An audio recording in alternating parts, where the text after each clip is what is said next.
Welcome to the Project Endure podcast, the place where we talk about life, endurance, persistence, perspective, and so much more. I'm Joe Rinaldi, and I'll be your host. Let's jump in. Before we get started, let me thank you for being here.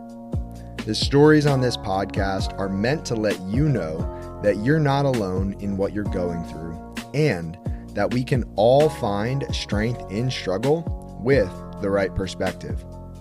If you've been enjoying the podcast, let me ask that you leave a review on your platform of choice to help us grow so that we can continue to make the world a better place, one conversation at a time. Now, let's get to the episode. Welcome back to the Project Endure podcast, episode 40. We have myself, Joe Rinaldi, and we have a very, very special guest down in North Carolina, Bam Lionheart. Bam, what's up, man? What's up, brother? Thanks for having me on the show. Of course. I've been looking forward to this for a while, for many reasons. But first and foremost, I have to ask, is Bam your given name? No, not my given name. When did you start going by Bam? I was at 15 years old. That was the first time that people started calling me Bam. I was in, it's really common in the martial arts world or like an MMA gym for people to have different names at the gym. So joined my first MMA gym when I was 15 and was in this same gym for maybe like 6 or 7 years. And Bam was the name that they gave me, and really started to cultivate that.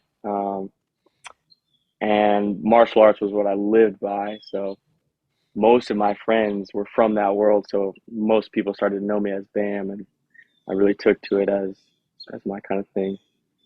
I love it, man. Out of curiosity, what is your given name? Oh, my given name was Matthew. Okay. It was very Christian. I got it, man. And also for the people listening to the podcast, we don't do video at the moment, although I do have the video saved. So maybe it'll come out down the road. But Bam is in a deep squat in a beautiful backyard right now with the birds chirping in the background, just to set the scene. So Bam, tell everybody a little bit about yourself. You can go as deep or keep it as shallow as you want. Right now I'm a movement coach, and I plan to be a movement coach probably for the rest of my life. It's very much a profession and a vocation. I live and breathe movement. I live through my physical body. Most of the things that I've gone through in my life have been through physical ventures of the physicality, whether it was martial arts, doing river rescue, any kind of fitness or physical challenge has been my bread and butter, from being on the ground, sleeping on the ground from a kid, climbing trees, et cetera, et cetera. So I'm very much a physical person. And what I started to recognize that was my physicality was the way that I not only expressed myself, but also was my refuge. So if I needed to do any kind of healing or understanding, I found myself moving in different ways. And I allowed myself the freedom to move, and a lot of times was able to process and work through many different things through my life, and still to this day. On top of that, being such a physical movement, someone who loves movement, I'm also somebody who loves service, and have had a very strong hero complex since I was young. Always had my eyes to the rest of the world in how I can help other people, or how other people who maybe don't have the best deal of a hand, how we can kind of serve them. So I found myself on the ambulance doing river rescue and many different positions, mostly medical, where I was serving people and trying to provide some community service. And somewhat ironically, somewhat not, found that what also helps people, and what also people our need is more interaction, more communion with their own body and their own physicality. Mm, Um, Not some kind of medical rescuer or savior or somebody who's going to do this Hollywood grandeur thing, but someone who could introduce them back to their body, back to their own ability to move themselves through their life, through different emotional times, through different um, physical, mental, psychological times in their life. Our body, to me, is like our best friend, and we can really work with the medium of our physicality to uh, literally and figuratively move ourselves forward in mm. positive ways. Man, I thought so much about movement when I was applying to physical therapy schools. And one of the prompts that I had to write about at one point was about what does movement mean to me and why is movement important? And I asked many people in my life and came to the conclusion that from the minute that we're born to the moment that we die, movement is the constant. When we come out of the womb, our goal is to move, is to achieve freedom through movement, to roll, to crawl, to stand, to walk, to run. And the minute that we stop moving is the minute that we die. And I just see so much power in movement. And I would love to just extract some of your perspective through this conversation. And I figure we might as well just dive right in because you have so much richness to your life experience. So I'll ask the first question, and that is, what's the hardest thing that you've ever had to handle? So a circumstance that you didn't necessarily get to choose. Yeah.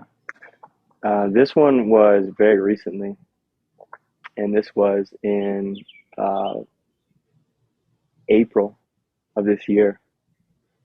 I was working very closely with the GOTA movement in the inner circle of GOTA, doing content creation and supporting and aiding and speaking about this new global awareness that is coming online, which is that there is a natural way for the human body to move.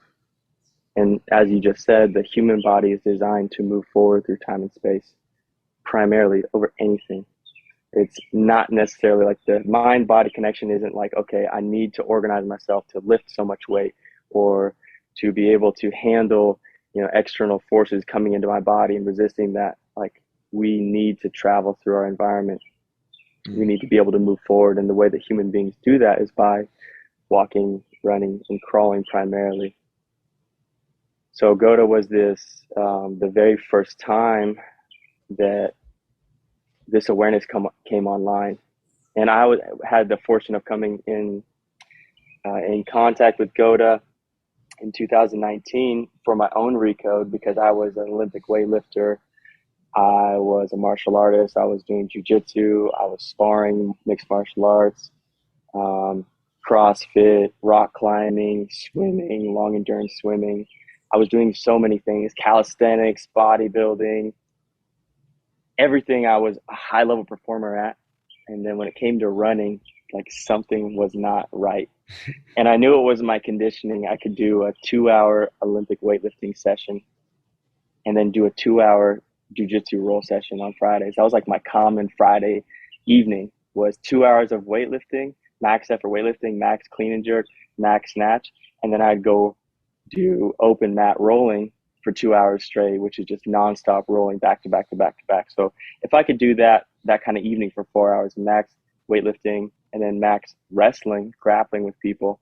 But then I got to the track and I felt like I was just burning fumes, like my lungs were on fire, my muscles were on fire, my brain was telling me I should stop doing this, and my friends were telling me that like, hey, dude, you look like something's wrong with you when you run. I knew innately that something was really wrong with my run, and I looked for some movement coaches to to help me with my run. Most coaches only would offer a program. You should run X amount of times this day at this interval and this thing, and here are some drills to help you run. But it wasn't until I found GOTA that I really understood why through a slow motion video breakdown through Coach Gill, who founded it. And so recently in April, I was working with them for an entire year, and we came to a point at which who I was as a person, my beliefs, and what my viewpoints on movement and their viewpoints on movement no longer were in alignment. Mm. And so these group of people, these individuals, the guys in the inner circle of Goda and myself, at one point, this whole entire last year was like this safe haven refuge where we shared common ideals and beliefs around movement. Very much like you said, that like it is one of the most precious things to us, this natural ability for a human to move forward through time and space. Like there are so many people that I work with that have been athletes or who have been hurt or who've seen PT, Cairo, this or that. And we redirect their awareness back to their ability to crawl, walk, and run. And the amount of pain reduction, the amount of confidence that increases, like it's almost, it's the most meaningful work that I've ever done in my life. Mm. So to have a group of people that were doing the same work and having the same conversations, for us to come to a point when we had to separate, was extremely difficult because I never saw myself outside of Goda and working by myself. It was not like a clean separation. It was like a pretty hard separation as well. And that separation basically left me with not knowing where I was going to live, not knowing what my income was going to be. The only thing I knew was that this was the work I was going to be doing for the rest of my life. I was just going to have to be doing it solo, not with a support net of people or a brand name. So that happened in late April, and now we're in April, May, June, now getting into July, and starting to come out of this time of like, man, this was, as I reflect back, you know, we had a phone call where we talked about some of the difficult things I've been through, from MMA fighting, like stepping in a cage and fighting with people, from dealing with post-traumatic stress on an ambulance. And as I was thinking about it, this probably is the hardest thing that I have been through, which was to have a group of people that I trusted, that I worked with, that I've spent so much time developing and helping with creative abilities and having conversations, and then for us to suddenly part ways and then to be doing this work by myself has been one of the most difficult things. But like yourself, believe that some of the most difficult things hold some of the greatest value and gifts for our life. So I'm both extremely sad to not be representing a brand or with these individual people on a day-to-day basis, having conversations, but I'm also extremely excited, fulfilled, and challenged to step up into speaking my own truth and my own beliefs about movement, because that's ultimately was the reason why we started to have to separate. Man, I appreciate you sharing that. And I can relate on certain levels of, you know, for me, having a full-time job and having coworkers and having a community that you essentially leave. And now you have to figure things out for yourself. And I'm curious for you in these first couple of months, I would imagine you've learned a few things about yourself, or you've just had some time to reflect and look inward. Have you Yeah. learned anything significant in these couple of months by yourself here? The biggest thing that I've learned, and it's a learning that is like not something that's like a cognitive learn, but it's like a deep embodiment learn, which is Mm-hmm. no matter the circumstance, no matter the environment, no matter what, I have all of the tools, all of the resources inside of me right now to not only support myself and my life, but to thrive and to create a beautiful life that is meaningful and good for me. Mm. I knew that about myself, but I think that there was always a part of me that would not take full responsibility of that. Like 100%. The life that I have right now is me. I would leave 60% of that to me, 40% to what do the people in my life want from me, or what do they want, and how can I contribute? You know, how like can we like make this a little compromise kind of thing? And as I've been growing older and a little bit more sure of who I am, sure of what I believe, it's like slowly becoming more closer to 100%. Mm. The things that I'm doing in my life, the conversations that I'm having in my life, the movements that are happening in my life are like almost purely from me. Mm. And that feels really good, but it also is like has this weight of like, if I don't like it, that's because I chose that's because I chose it. So I better choose something else. Um, so it's been really nice to have this really good mirror one-to-one time with myself. I've been thinking a lot about the concept of should versus could recently. And I think when we live our lives how we think we should live them based on the people around us, we leave the potential of what could be possible on the table. And for me, the move away from a full time job to full time entrepreneurship has been one of complete ownership. And I Yeah. think ownership is heavy. Ownership is hard, but like you said, it's also extremely beautiful. And for you, I know you move around quite a bit, and I've seen the word nomad float around on your social media. So can you tell us a little bit about your lifestyle right now, and like also how that plays into who you are and who you want to be, that freedom of movement? Hmm. Yeah. I really resonate with what you said, also too, just this moving into the entrepreneurship. Like it's not for everybody, and it does take this 100% ownership because it's like a 24/7 type of thing. It's not there's a part of being able to clock into a job and then clock out, that when you clock out you can kind of forget that, you can kind of put that box to the side. That's not always true with entrepreneurship. If you know, there's constantly things, there's gears turning in the back of your brain. When I first, after the separation with Goda, because I was living in New Orleans, where the hub was, and it was always like that's where I needed to return back to, this group of people that were speaking about this mission of natural movement. So I always wanted to go and venture, but I knew I had to return. Go and venture, but I knew I had to return. Now I have freedom to move about.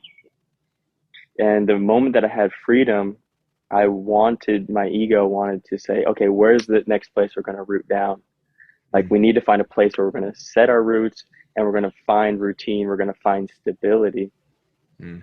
And I had this internal conflict within myself because I don't necessarily want routine, stability, and just to root myself down.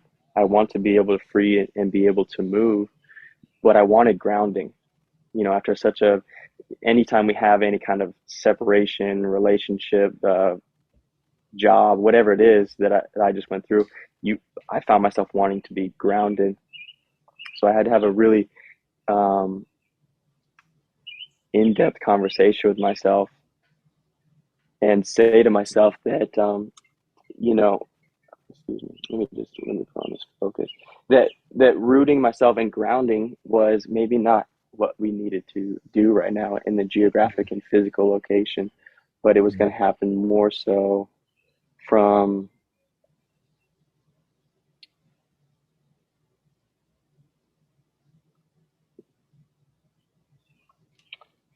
aligning myself to a mission, which is what I'm on the path to do right now. The Mm. conversation looks more like I want to move about and be free and move to wherever feels good, but I do need to move about and be free for what is best for, what I call the mission. That's what's going to dictate where I am and what I need to be doing. And Mm. that mission is in support of this new awareness that we're having as humans, that there's a natural way to move and a natural way for us to be. Um, and right now I am in Mexico, and I don't know exactly where it's going to take me next, but I know that I need to have the ability to continue living out of this blue backpack that been living out of, for the last year and a half, so that I can move very rapidly and quickly to where I'm needed next, whether that's to be with somebody or to film something or to have some type of different experience. Um, I have the luxury right now to put my life in the service of this great mission that has filled me so much, and I want to continue to do that. That's beautiful. Now let me ask you this. So you referenced the blue backpack. Are you actually living out of a single backpack, or do you have maybe like a duffel bag also, or just What's that look like? Yeah, everything that I have right now, either can fit in that blue backpack or it has to go away somewhere. Right now, I do have one storage unit. It's the first time I ever had a storage unit, and I got a motorcycle in storage. But this blue backpack was the thing. A year and a half ago, I went into the Air Force, and I left with the blue backpack, and everything that I owned was in that blue backpack. Before I left to the Air Force, I had a party where I put all my material possessions in a garage and invited my friends over to ransack it for free. You know, take my things away. Like, please take it away, take it away, take it away. This big cleansing. So this blue backpack and I have been homies for a while, and every single time that I do move, whether that's um, within a certain area or taking a flight, this blue backpack has been kind of the guiding post that says like, okay, everything should fit in here, and if it doesn't, it's got to get evaluated, and it's either got to Mm, get thrown away or given away um, for you know something else. that's wild. I think I can speak for myself, and I would imagine other people have this fantasy, but I do think sometimes what it would be like to get rid of all these material possessions that I feel like weigh me down. Yeah. Um, and for you to actually put your belongings in a garage and invite your friends over and say, take what you want. Was that met with questions, or were people like, oh yeah, I'm taking everything? Um, you know, I've been such a giving person in my life, and I try to be a very giving person. And I learned some pretty crucial things about that event. I had a bunch of gym equipment because I owned a gym for a short time in Portland. Just a bunch of different things that were valuable to me because I didn't have too much. And what I noticed is that the people that came, because it was an open invitation, there were some people that came and they didn't care about these things. They wanted to say goodbye to me because they didn't know when they were going to see me Mm, next. And I could see that in their eyes. I could feel it in their hugs. And I was like, man, this is like a friend. This is a friend right here. And they're like, you sure you want me to take something? Or they would say, I'm going to take this and I'm going to hold on for you.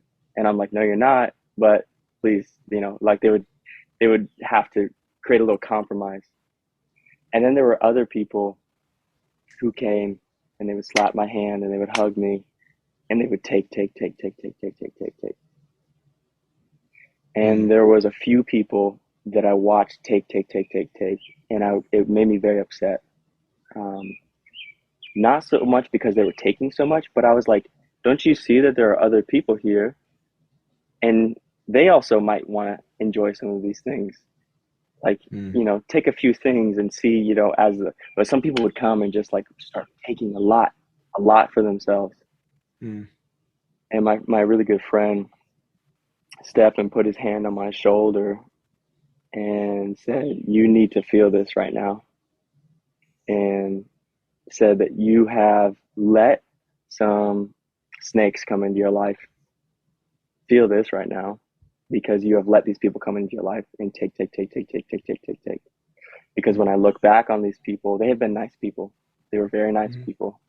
They didn't do anything to wrong me or do anything bad, but I always had a feeling that there was something about them that they wanted to just take a little bit more than they wanted to give. It wasn't an equal mm, exchange.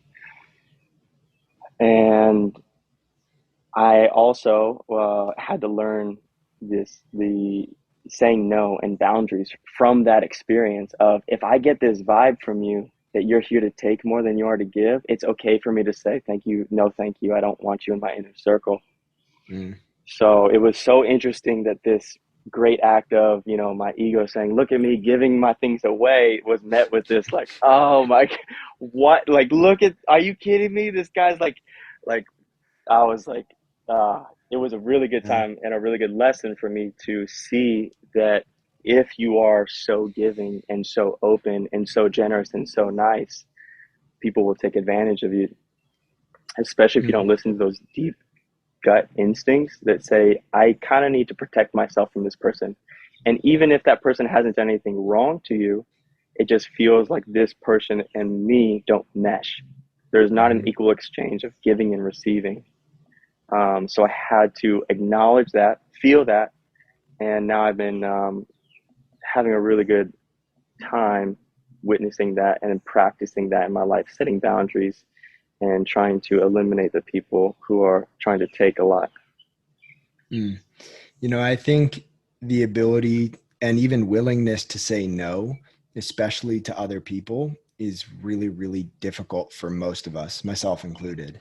Yeah. And that is such a cool lesson that you learned. And I'm sure it hurt in a lot of ways to have to learn it that way. But what does your inner circle look like now? Just out of curiosity, how big is it? What kind of people are in it? I'm very curious.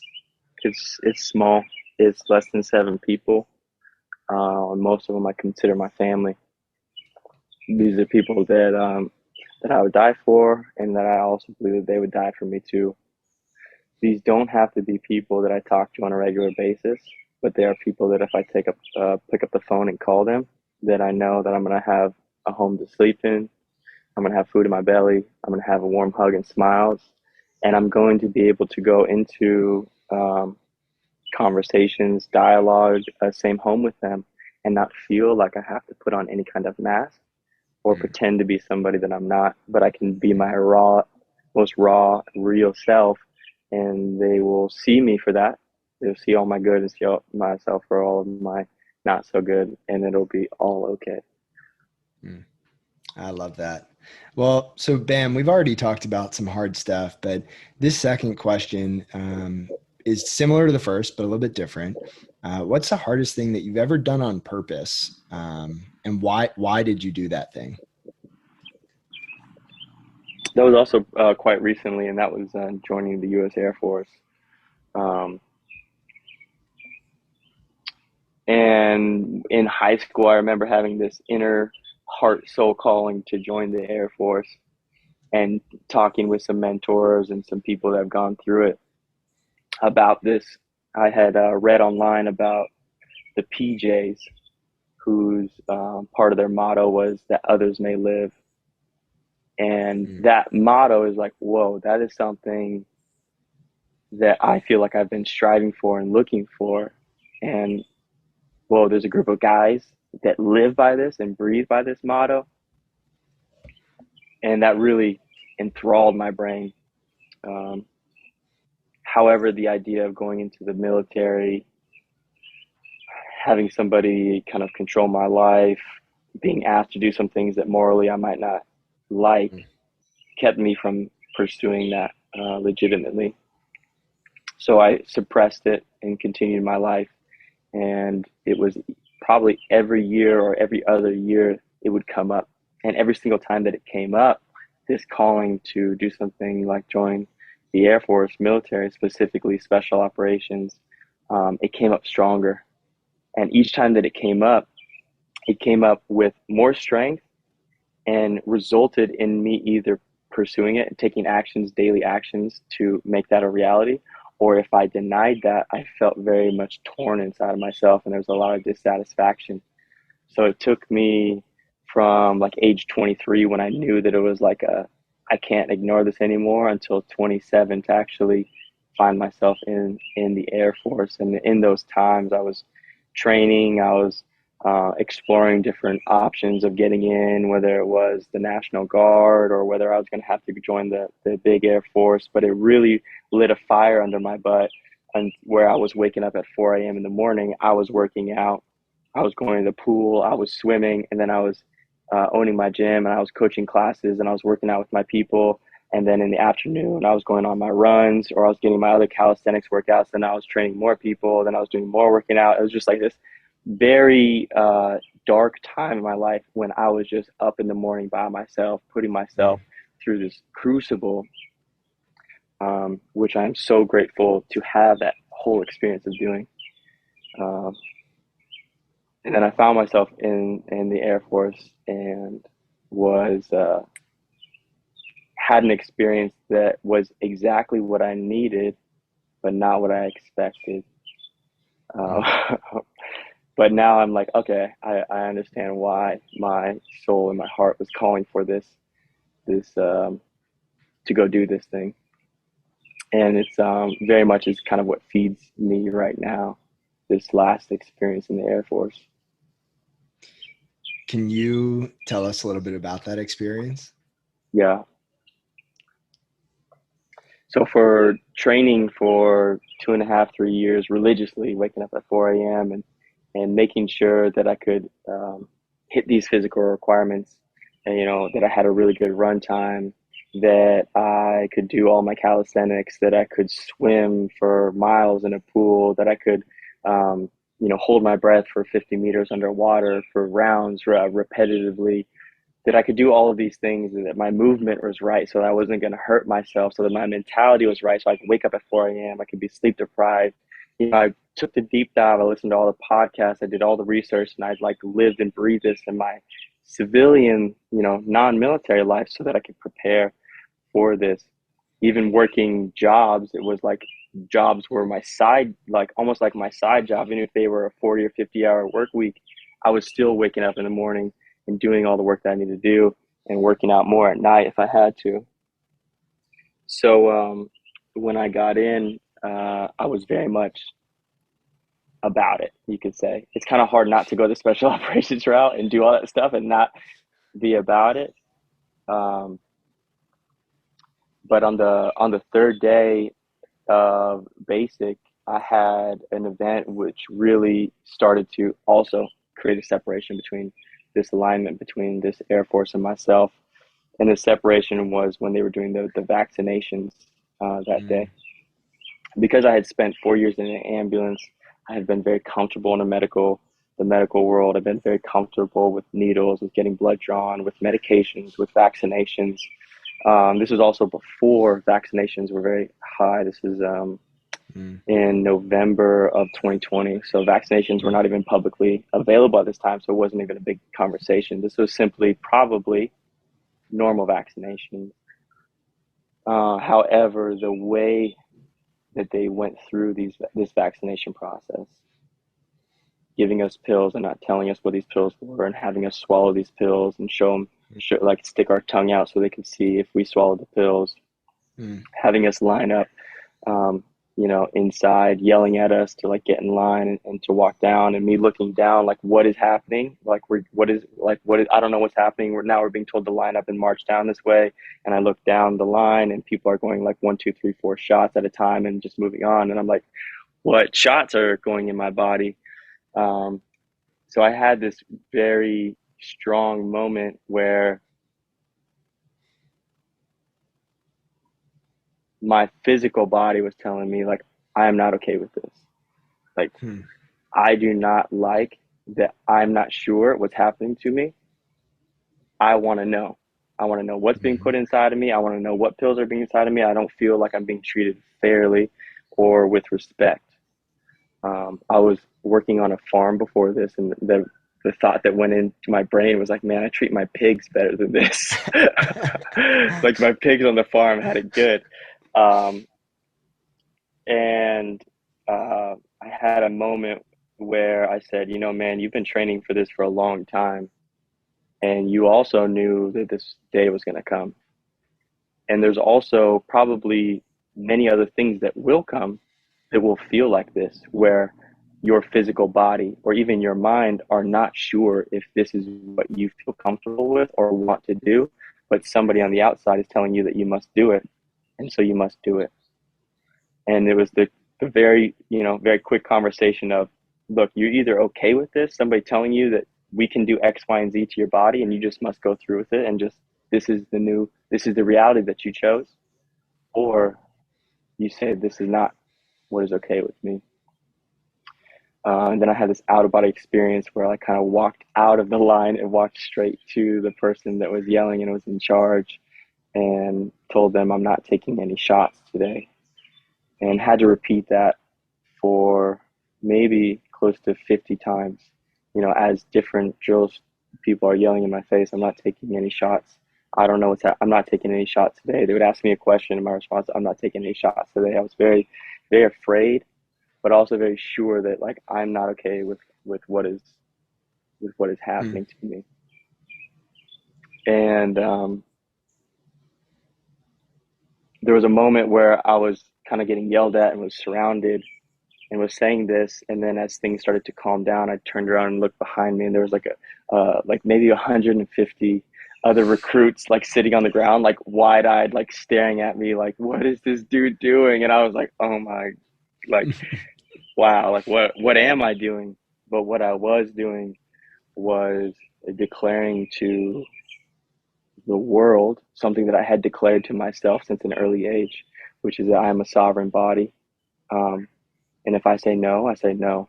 And what happens to my body is what I choose. And nobody else gets to dictate that but myself. Saying that out loud to people, saying that out loud to military authorities, saying that out loud to 150 students on the ground is very different than repeatedly saying that to yourself internally and trying to live that out through your daily actions, but actually vocalizing that and expressing it to yourself solidified that in concrete probably for the rest of my life, to where it's going to be, it's just not going to happen anymore, to where something's going to happen to me. I'm not going to be okay with it. And as it was happening, I realized that was the choice that I made, was the choice of 100% ownership of sovereignty of my body. This is a very, personal thing. It's very based on my own personal beliefs, and it's not, anything. I even had a conversation with my mother before this, and she was like, "What are you going to do when, on the vaccination day?" And I was like, "I'm just going to take them." I heard some jokes from some other guys. They got the vaccine and they never been sick after that, so like I'm gonna be fine. She was like, "Okay," and I was like, "Yeah, it's gonna be fine." Next thing you know, she's getting a phone call from the major saying your son's denied vaccination, and we might put him in prison for not taking vaccination shots. That was the next thing that was happening. They were threatening to put me in military prison. I don't think they were going to actually do that, but that was what I was being threatened with. And so that was a very strong, there's two other lessons that I'd like to go into if you're okay with that. Absolutely. So after that third day, there was like, this whole, I thought I was going to be in here for 10 years. This might not work out. And I don't know what's going to happen. I might not have to hang out in prison for a little bit. It's like, so my world got flipped upside down. I was with they put me back in the barracks for a little bit. And then 2 days later, I got a phone call. They said, "Hey, you're going to get a phone call from a doctor. Go hang out in this room for a little bit." The doctor gets on the phone call with me. I say, "Hey, is this Bam Lionheart?" "Yes, it's Bam Lionheart." "Bam, you've been tested positive for COVID. We're going to have to quarantine you for 10 days. I'm like, okay, here we go. Here we go again. So they put me on a bus. I was taken away from the barracks, and they drove me to a hotel room and put me in a hotel room for 10 days. I wasn't able to leave the hotel room. I wasn't able to open the windows. And the feeling of walking into the hotel room and then somebody shutting the door behind me was probably tenfold to the experience of walking inside of an octagon cage that I did for the first time at 20, and hearing the cage slam behind you and kind of hit that little locking sound and being like, uh-oh, I'm in here for 15 minutes with a guy, but hearing the hotel room door shut behind me and being like, I'm going to be in this room for 10 days. Again, it wasn't, logistically, I mean, somebody's sick. What is this large governing branch going to do with somebody who's sick? Isolate them, give them rest for 10 days, feed them, let them rest for 10 days. Like, logistically, not a bad thing, but for Bam, you have to go in this room for 10 days. You can't leave. You can't open the window. You can't go get sunshine. You have to drink tap water. You have to eat what we have to give you, which is Gatorade and Uncrustables. Like, to me, a personal living hell, so to speak. And that is, I know that so many people have it way worse, but my personal experience of reality that time, the conversation I have with myself, is that I am not okay with somebody telling me to go into a space and not be able to have my freedom of movement, my geographical freedom of movement. At this one instance, I had the freedom of my sovereignty of my body and what happens to it. And the very next instance was this direct experience of the freedom of my geographical movement. And I never knew how important that was to me because I've never had an experience of somebody putting me in a hotel room for 10 days.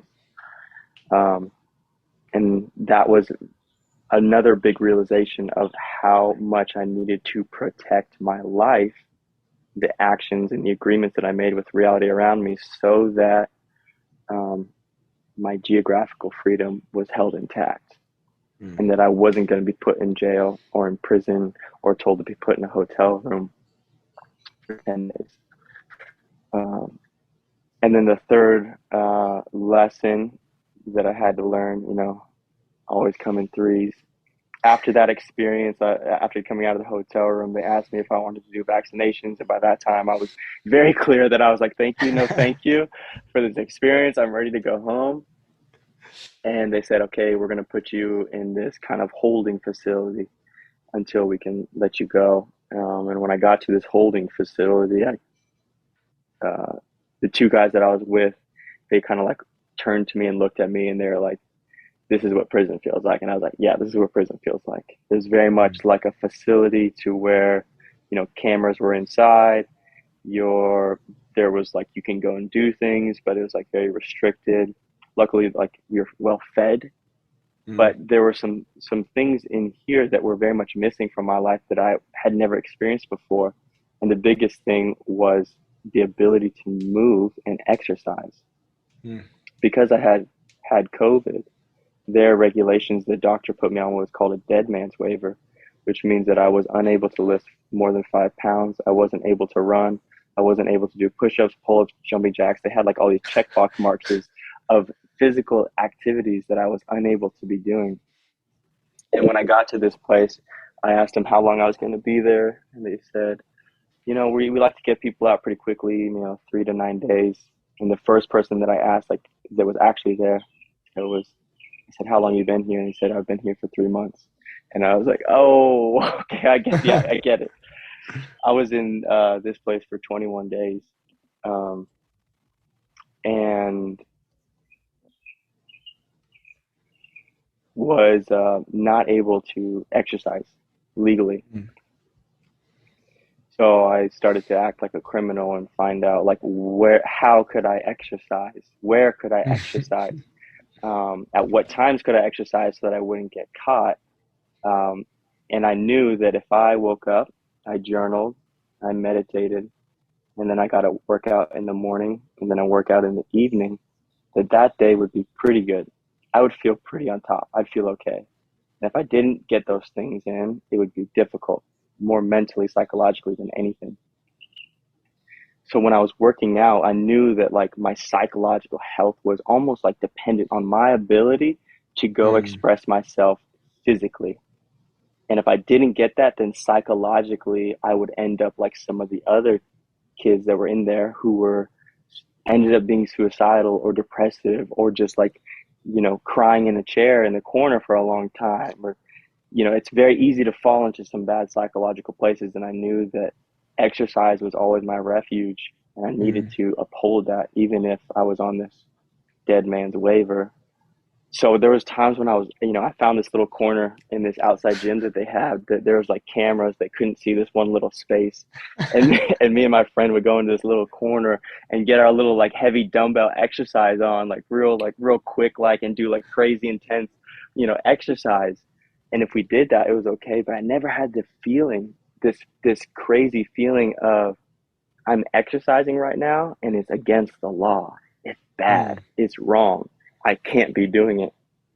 Like it's I never knew how much of a privilege it was to be able to wake up in the morning and go to a gym facility and to have music in your earphones, and to be able to, get your little pump on and talk to some people, or go swim, or go on a run leisurely whenever you want to. It completely changed my understanding of what conscious exercise does for us as conscious human beings.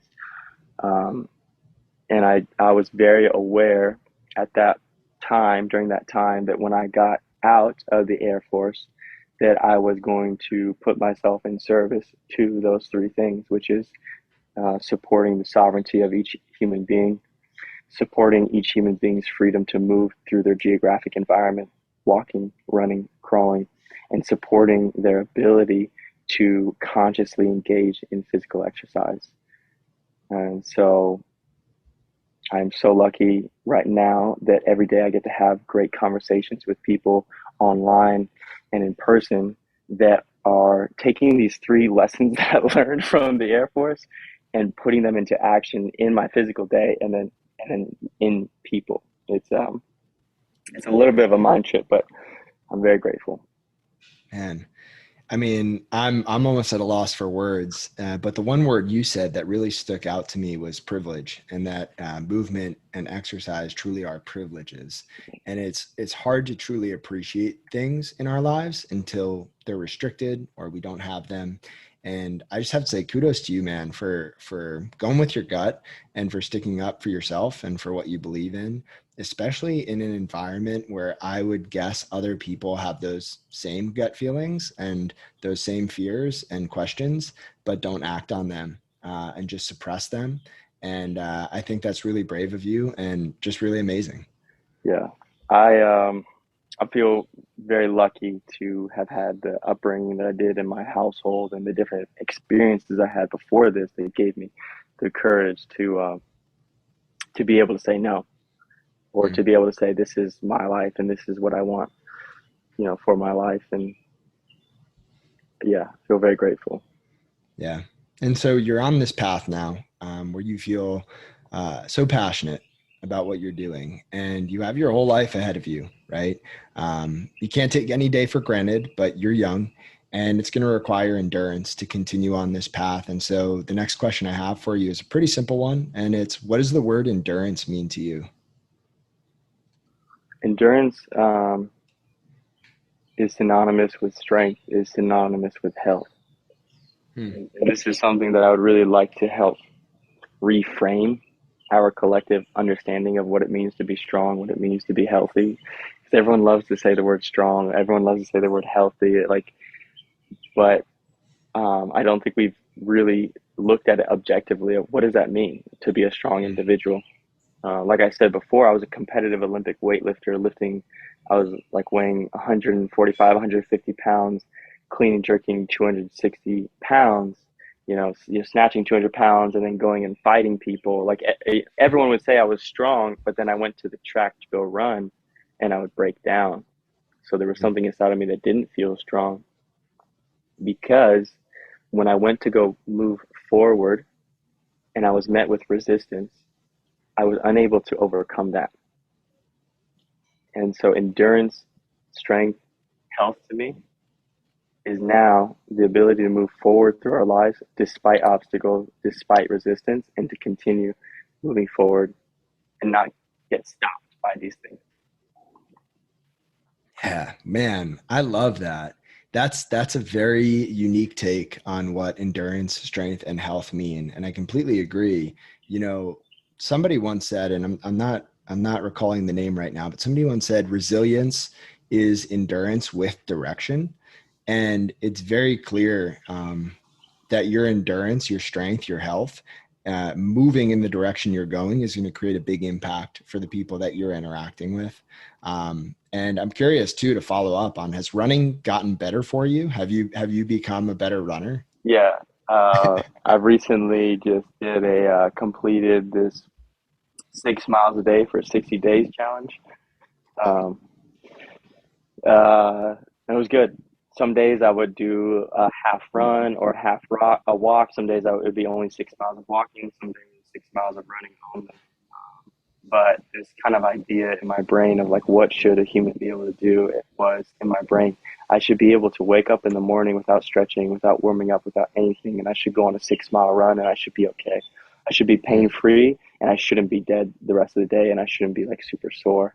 Um, so I kind of put that to the test, put that to the test, and did the 6 miles a day for 60 days challenge, which was really good. Um, my run is still a work in progress, which is very interesting. It's probably one of the most technical things I've ever done, from fighting to Olympic weightlifting, like running. I think we all know this. Like walking and running are extremely technical things that we take for granted. We kind of just, oh, Mm. I'm just going to go on a run. Um, But all the years I've spent learning how to manipulate another person's body in time and space, manipulate weight, resistance weight through time and space, um, running has been the most challenging thing for me. Mm. Do you have any aspiration to be a great runner, or does running in your mind, is it something you want to get better at because it makes you a more well-rounded individual, or simply it's just something you weren't great at and you can't live with the fact that uh, you're not great at it? Um, Yeah, I do have aspirations to continue running and be a great runner. It doesn't have to look like anything grand to me in terms of intensity or, it's funny because on this day and age, like with Instagram, you can like post a run and people are like, well, like show me your fastest run, show me your longest run, show me your like they want to go like big and extreme. How much weight can you lift? My perspective on movement now after being such like a lover of movement that it's not about those big things, the fastest times, the longest times, but it's about doing that consistently throughout a lifetime. Mm. So that's kind of my goal, is to be able to do these things throughout a lifetime. Running is one of them, but there are also some other certain qualities of physical traits that I believe that every human should have, and I want to cultivate those, continue to cultivate those inside of my body, and be able to express those through a lifetime and be kind of a living representation, so to speak, of what I believe every physical human should be able to do. Mm. Yeah, I love that, man. And I'm so excited to continue following your journey. And, as we begin to wrap things up, I want to pose this last question to you. But before we pose the last question, I want to set the stage a little bit, because there are people listening to this podcast all over the United States, all over the world, in fact, and everybody's going through something just a little bit different. And so what you're going to say in the coming minutes is going to be directly in people's ears. And so the question, again, is a simple one. And it's, if somebody listening to this podcast is going through a difficult, challenging, potentially dark season of life, and they're just not sure what to do or where to go, what would you say to that person on the other end of this podcast? I think you and I very much share the same understanding on this topic. Um, and we're often given this idea of the Hollywood Disney view of life, which is sunshine and rainbows. But there's a secret that not everybody knows. And the secret is that there is a beautiful golden and silver lining within the darkness that you can only see because you are in that darkness. And you can only see that because you walk through and forward through that darkness. And so even though you might be going through a very difficult time right now, it might feel like everything is wrong or bad. It might be exactly what you need to be experiencing. And all you have to do is just continue to walk forward through that experience. And on the other side, I could almost guarantee that for the rest of your life, that golden silver lining will be with you forever. Man, I am not going to have time to find the quote that I really want to find, but I have one that will work just fine. So this is by Haruki Murakami. And he said, "And once the storm is over, you won't remember how you made it through, how you've managed to survive. You won't even be sure whether the storm is really over. But one thing is certain, when you come out of the storm, you won't be the same person who walked in. That's what the storm is all about." And you said it so well, Bam. Yeah. It's great stuff. Like people sleep on the sad times and the dark times, but man, it can feel just as good as the good times. And that might Ah, be weird for people to hear, but it can be great. Life is great. I'm very happy to be here. Thank you so much for listening to my story and for giving me a platform to speak it. thank you so much for spending this time with me, and for sharing your story and for sharing it with the audience. Now, Bam, if people want to follow along with what you have going on, if they want to reach out, if they want to connect, where's the best place for people to do that? Right now, Instagram at Bam Lionheart. And then if you want to take a little bit of a deeper dive, YouTube at Bam Lionheart.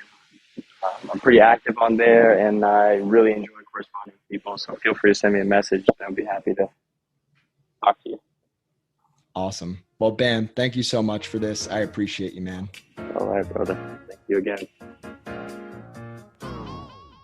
If you enjoyed this episode of the Project Indoor podcast, go ahead and subscribe, leave a review on your platform of choice, and share this episode with a friend.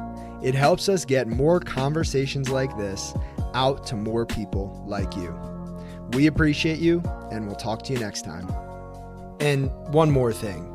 If you're looking for a community of people all striving to be better together, check out the Project Indoor Hard Things Club. The link is in the description below.